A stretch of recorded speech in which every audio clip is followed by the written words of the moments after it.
Hey everyone, this is Andrew from Private Investigator Advice. I want you guys to know that I'm very thankful that you decided to tune in today. This is going to be a fun episode, and we're going to be talking about one of the biggest sins you can make as a private investigator, as a surveillance investigator.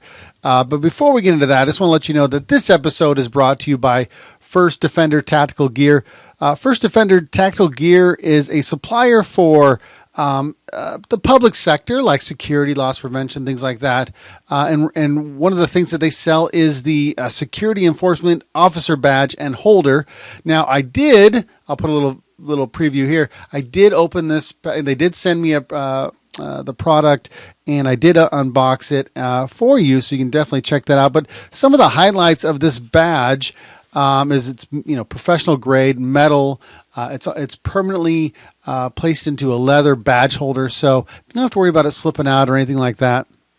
It velcros to your belt. It also has a 30-inch dog tag chain that's included that comes with it, so you can hang it around your neck. This would be good for security officers, loss prevention, things of that nature. So anyways, I definitely want you to check them out. You're going to find this badge.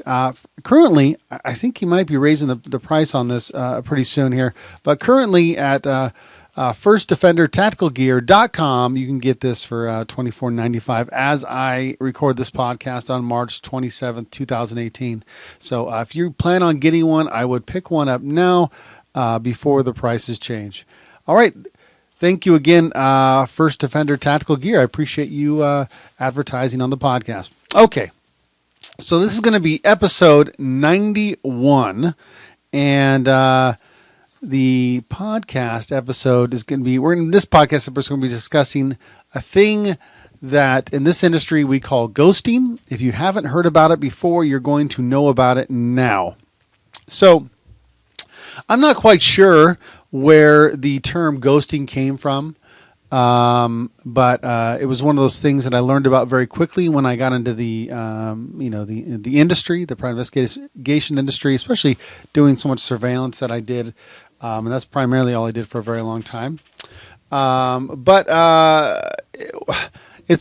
ghosting is one of the biggest sins that a private investigator can do. And, so I'm going to just kind of explain what ghosting is. So ghosting is basically the act of a private investigator doing surveillance. It could be actually any job, really, but this term is stuck to me with surveillance. It's like the act of acting as if you're doing the surveillance, but you're really not there doing the surveillance. So an example would be you tell the client, yeah, I worked 8 hours of surveillance on that file, but you never did any of it. You might have pretended like you did. Maybe you took pictures like you did. You might even have video of the area as if you did surveillance, but you really didn't do surveillance. So I thought it would be beneficial. I mean, there's a lot more stories, and the reason I don't want to share too many stories is because I don't want to give some knucklehead out there the idea of doing it and just being fraudulent themselves. I don't want to give them any of the tricks of how people do this. I mean, the reason I know how the tricks happen is because we've caught people doing it. And so that's how I kind of know how to check for it and know what they're doing. And anyways, so let's just get into a couple examples that I personally know of that I've caught people and some I've heard just a little secondhand. So the first one, this was many moons ago, and I'll never forget it. And this investigator has been been stained in the industry because of things like this. So, anyways, a long time ago, I was a supervisor and what they called a field agent in charge. Basically, I was the first person that the field surveillance investigators would go to in regards to questions or setups or pre-tech, whatever they needed help on, I was going to be the first one they'd call. And so one year I decided to make an unannounced visit to the state a lot of them were working in, and no one knew I was going to be there. If everybody knew I was going to be there, they're all going to be on their best behavior. just doing everything perfectly. And I wanted to see what they were doing in their environment when nobody, when they thought nobody was looking, right? The integrity factor. Excuse me. Okay, so on one particular investigator that we thought that might have been ghosting, basically not working like they said they were working. This investigator, and some of the key things that kind of tipped us off, were kind of red flags, was his video. The video percentage of this investigator wasn't very good, and when they did get video, the video always happened before 10 a.m. It never happened after 10 a.m. Another thing that they would do is we would call them to check in on their case, and they would never answer their phone ever. They would always wait and make a call back. They would always call back. Maybe it could have been 10 minutes later, it could have been right away, but they would never answer the phone. They would always make the call back. So that was a couple of the things that they did. Anyways, so the video percentage went down. Never really answered the call.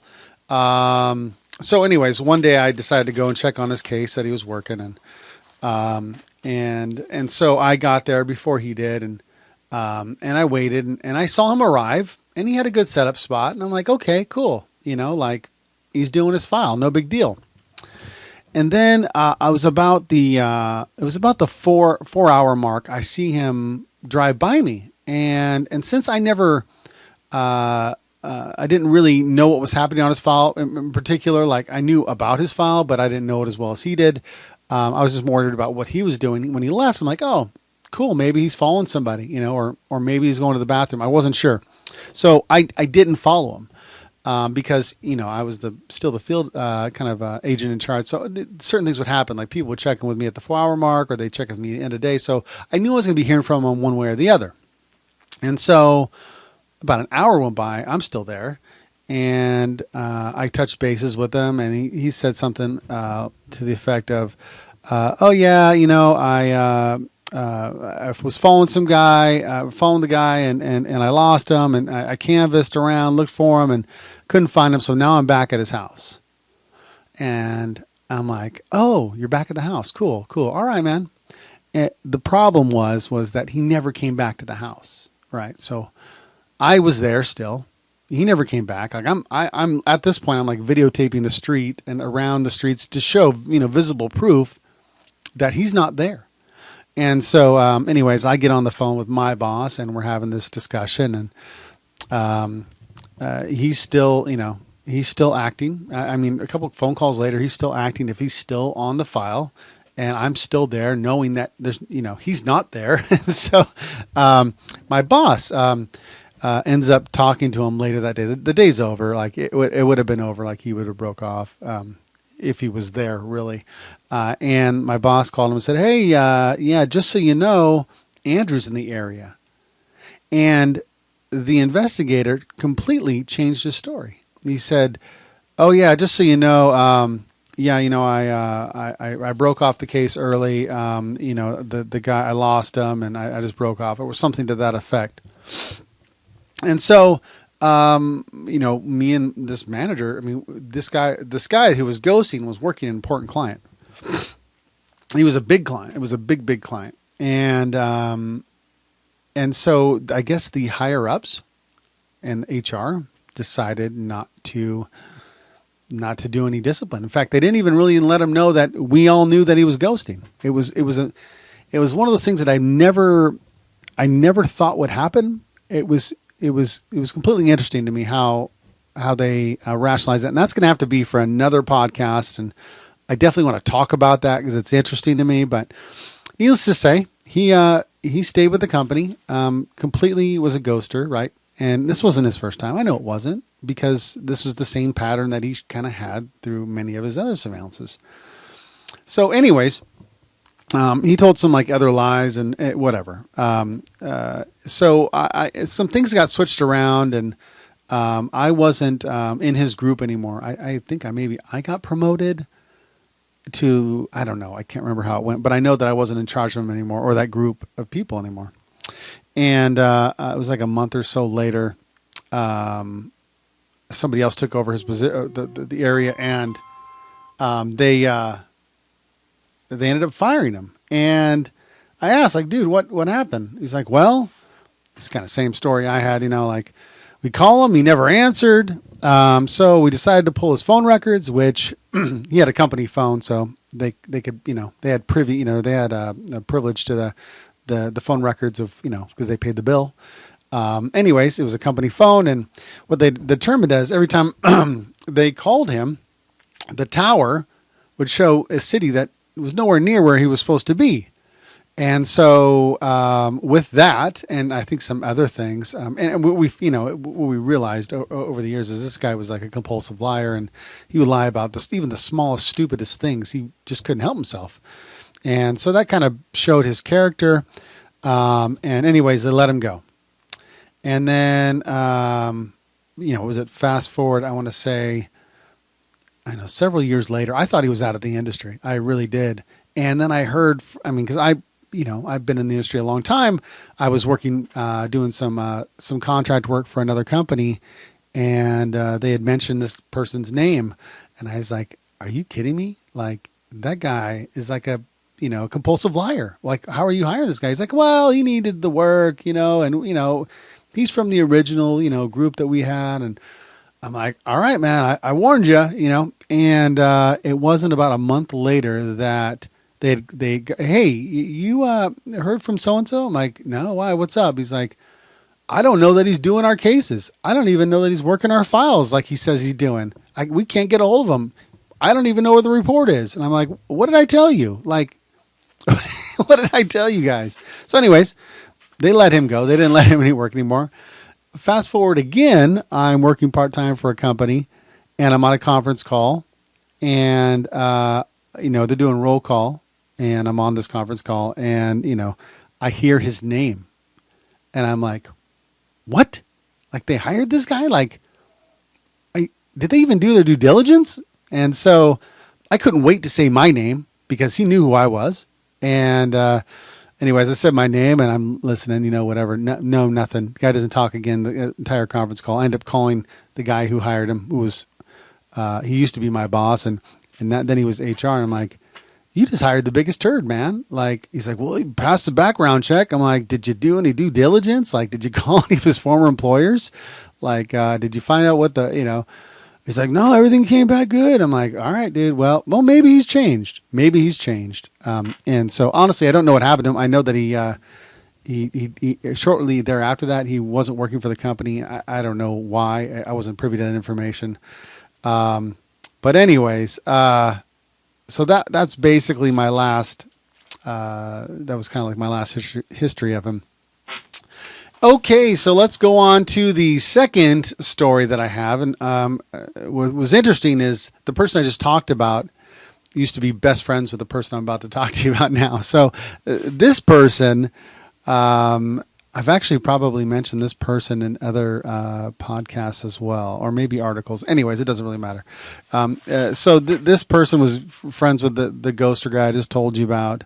And this person would not show up for assignments on the scheduled day. So they would say, whatever. They do all the phone calls like you would, like, if we check in, I got here at such and such time, no activity, blah, blah, blah. And what this person would do is he would not show up for those assignments, but then he would show up on some random day, and he would videotape the area, just kind of like the other guy did. He wouldn't be there very long, and then he would submit the information, as if he worked it on the scheduled day. So that was what he did. He did get fired. And I don't know if he's in this industry anymore. He got fired we figured that he was doing that, but he also got fired for some other lies that were happening in the company. But anyways, I don't know if he's in the investigation company or in the industry anymore.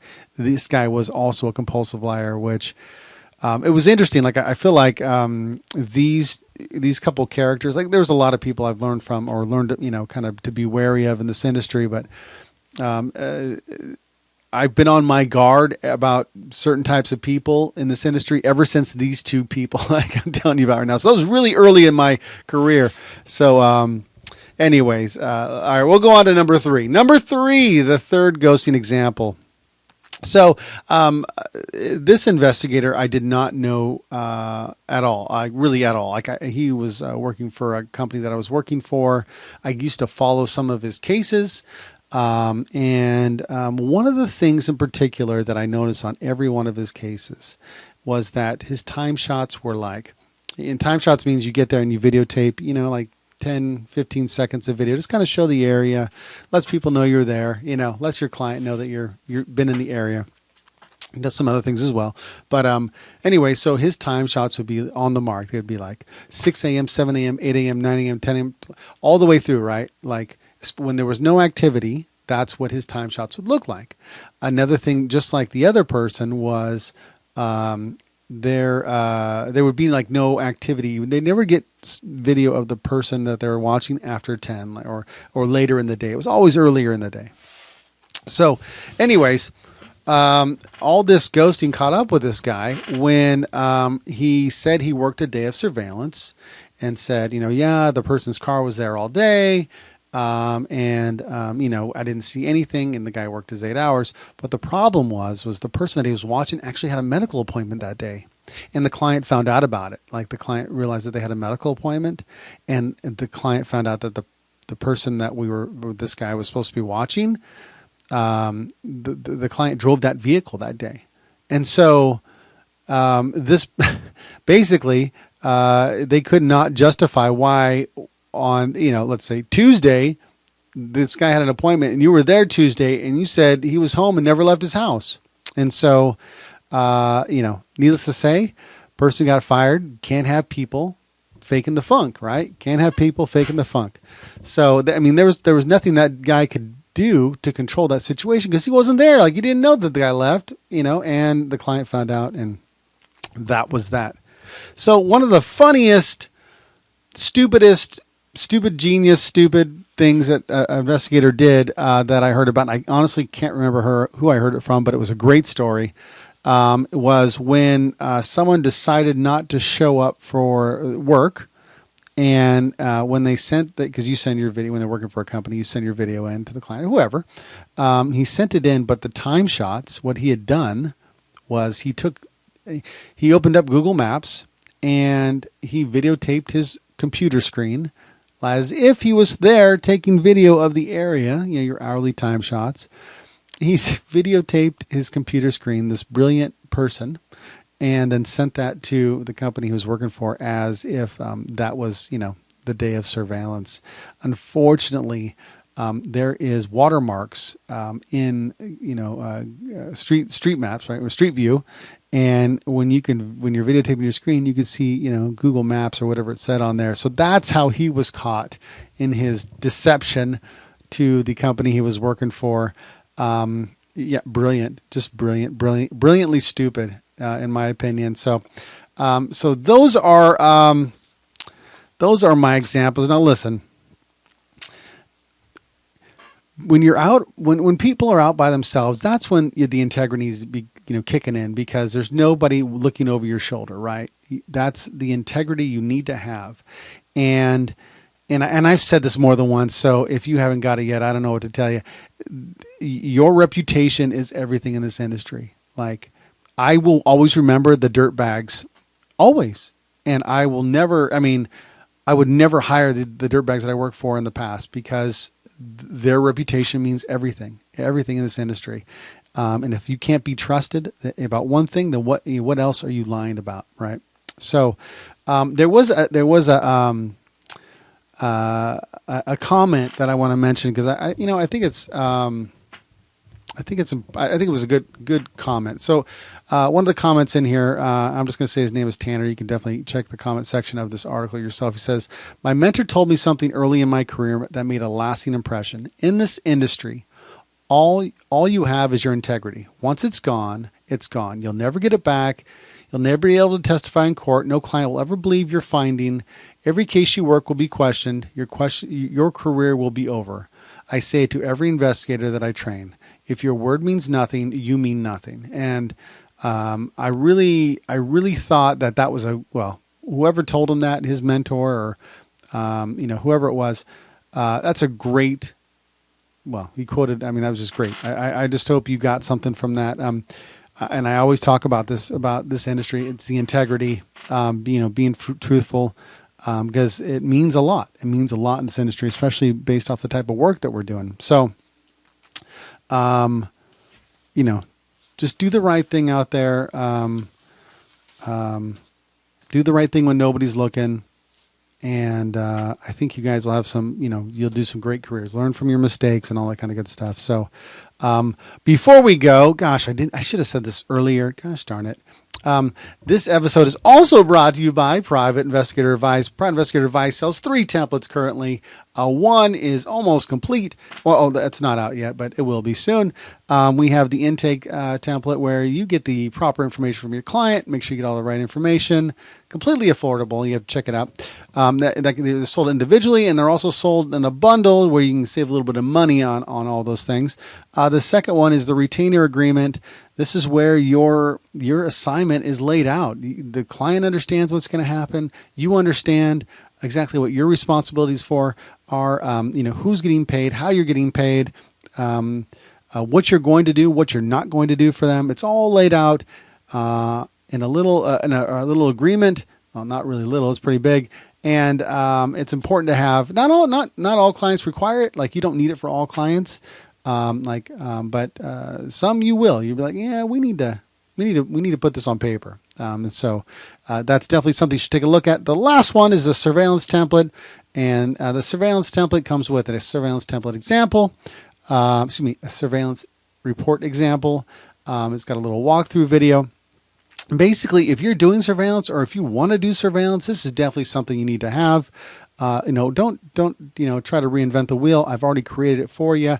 Make the changes that you want. Put your logo in there or add what you want to do. It's all in a Word template. Definitely check that out. Okay, guys. So we made it through another podcast. I thank you guys for tuning in again. And I appreciate all the kind words, all the questions I've been getting lately. I'm just tons of emails coming in. Love it. Love it. Love it. Love it. I thank you guys for that. And be sure to subscribe to the YouTube channel so you can see videos like this one, or subscribe to the podcast on iTunes. Leave a